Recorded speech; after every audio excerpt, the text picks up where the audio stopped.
welcome to France 24's weekly music show. I'm Marjorie Hache and I'll be taking you through some of this week's new releases. But first, an interview with the Grammy Award nominee Beth Hart, who has worked with the likes of Deep Purple, Slash and, most famously, blues guitarist Joe Bonamassa. Her gritty vocals are like a cross between Janis Joplin and Tina Turner, and she popped by France 24 recently and we got to hang out on our sunny rooftop and chat about her Bad Woman Blues.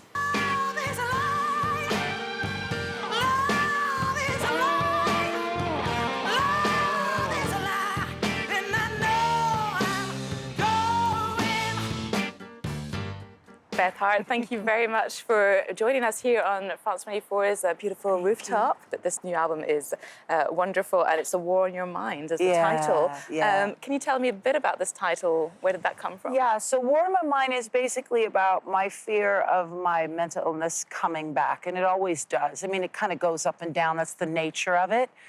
But in that song, I had met a really wonderful woman. She's actually my pastor, and she really helped me to get sober again, because I'd had some length when I was young, and then I lost it, and I just couldn't get it back. I tried, and she really helped me with that. And then one day in church, she announced that she was leaving and having to go back to Hawaii to her other church. And I just thought, well, that's it. I'm going to go back to drinking. I'm going to lose my mom. I'm going to lose my husband. I'm not going to be able to work, you know, and all the terrible things that happen with you being out of recovery. But thankfully, that didn't happen, and she stayed in my life. But I think that's one of my great fears is I'll be doing well, and then my mind will start, you know, and it gets so crazy and dark and self-destructive. So that song in particular, yeah. And I wasn't even going to name the record that. I was going to call it Sister Dear, which is a song I wrote for my sister Susan. But my husband really loved the title War in My Mind, and he loves the song. So we went with that. There's a war in my mind. Seeking ye shall find that it's howling all the time. There's a war in my mind.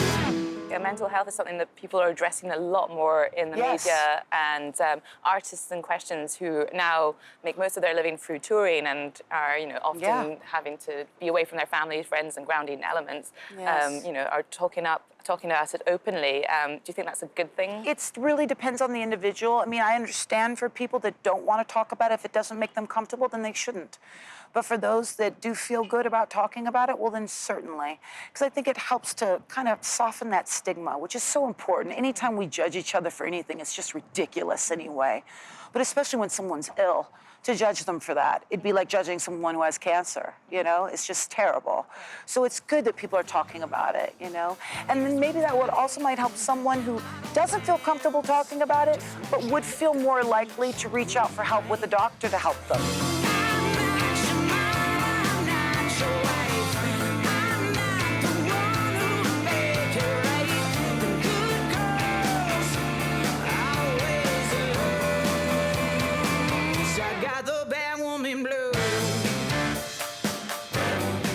Coming back to your new record, the opening track and the first single, Bad Woman Blues. Bad Woman Blues. Oh, I love it so much. Is that fun, naughty? Yes, it is so good. How did you come up with this? 'Cause that's one of like your most tongue-in-cheek. Yeah, it is fun. It's a play on a woman being naughty, and certainly sex is the main subject matter of the song. But I think for me, I just kind of am in a place in my life where I'm tired of always being so hard on myself for not doing this differently or that differently or being this better or being a better girl, not being so naughty. And at this point, I'm kind of going, forget it. Just have fun. And you know what I mean? We're alive and we're supposed to be messy and a little bit naughty. Can you imagine how boring it would be if we weren't? I got the bad woman, bad woman, bad, bad, bad woman blues. I got the bad woman blues. I got the bad woman, bad woman, bad, bad, bad woman blues. And there's lots of variety in your album. There's some very soft songs, but also ones that are like, there's hope and melancholy mixed together. You've also got one called I Need a Hero. It's no Bonnie Tyler song. How did that one come out? Because it's like more about yourself. The biggest hero in my life who's standing right over there is my husband, because time and time again, he's been through so much with literally saving my life, not just with addiction, but with all the mental wards and him coming and staying with me and rocking me to sleep. And he's been with me 20 years, and he just stays. And sometimes, you know, I want to be a hero for him too. I want that so much. But I don't always feel like I can really rely on myself for that. I just don't know where my head is going to go. And I think that's what the song is. It's a way of kind of praying and saying, God, you know, help me to be that for him for a change. Sweet old desire, so won't you come close to my fire?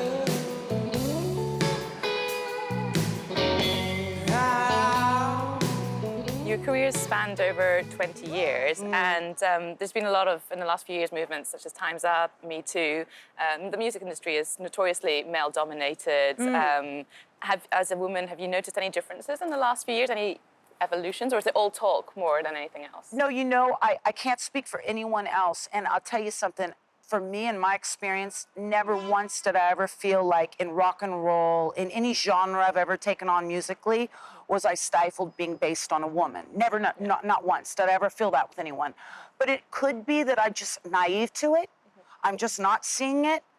Or one day I remember calling my mom and I said, how come no man ever tried to do that with me? Like, tried to make me feel like if I didn't do sexual favors, you know, I couldn't get ahead. And I said that to my mom. I said, am I just so unattractive that no one ever wants to try anything? And she said, no, I think they'd be afraid.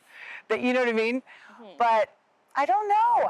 I've never felt any less than a man. And so maybe I don't ever think that that's going on in business in any way. But I clearly have seen some stories that during the women's movement that were really sad to see. And of course, you know, your heart goes out to someone that's been abused and taken advantage of like that. Yeah. Yeah, definitely. As good as it gets, I want the sunshine, champagne all the time. Good as it gets, I live on wine and roses. Hold me close, I don't break a sweat. It ain't as good as it gets. You're about to go on tour in the next few months, and you're going Yes. to be in Paris at the end of February, start of March. How are you preparing for this massive long tour? Because this is endurance, this is like sport, isn't it? Well, as you know, we're on tour every year, and I average 7 months a year on the road. And I've been doing that for years. So I love it. My body's used to it. My mind's used to it.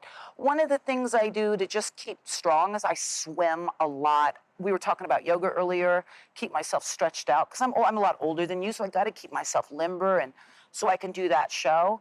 But I love doing it. And every night, it's not like we say, oh, we're going to plan and do this set for this tour.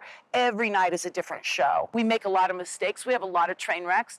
But it's just music. It's okay, you know? So it's really fun. I'm excited about it. I love coming here and touring, for sure. Yeah. Okay, cool. Yeah. Well, thank you very much for taking the time to talk to us. Thank you. Bye. If you're looking down on me, I love you, love you.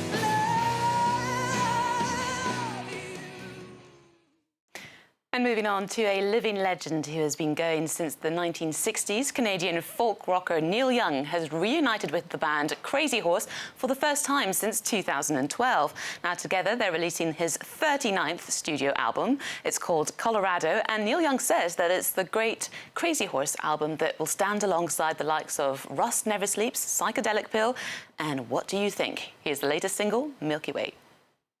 A day without a cloud. Along the ladder, but no one climbed. A stranger in the crowd.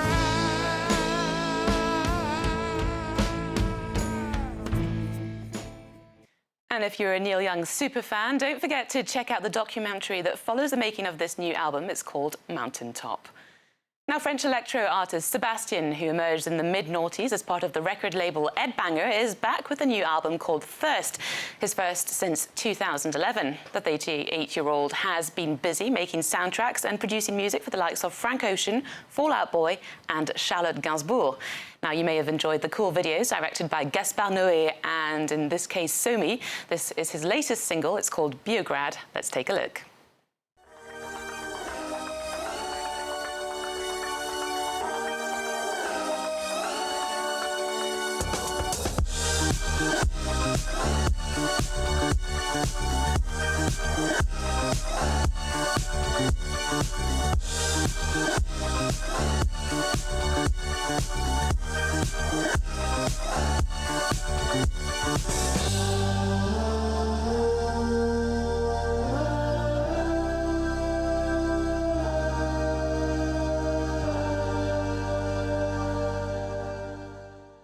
Sebastian there, who you can catch at Paris's Pitchfork Festival on the 2nd of November, and he'll also be in LA mid-December.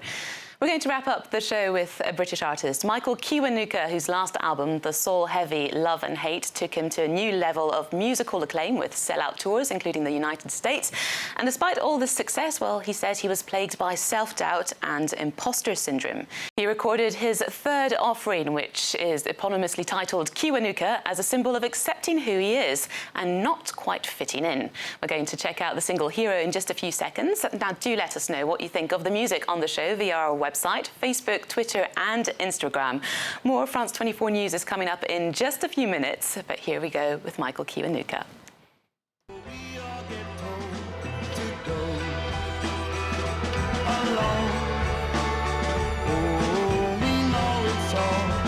Show.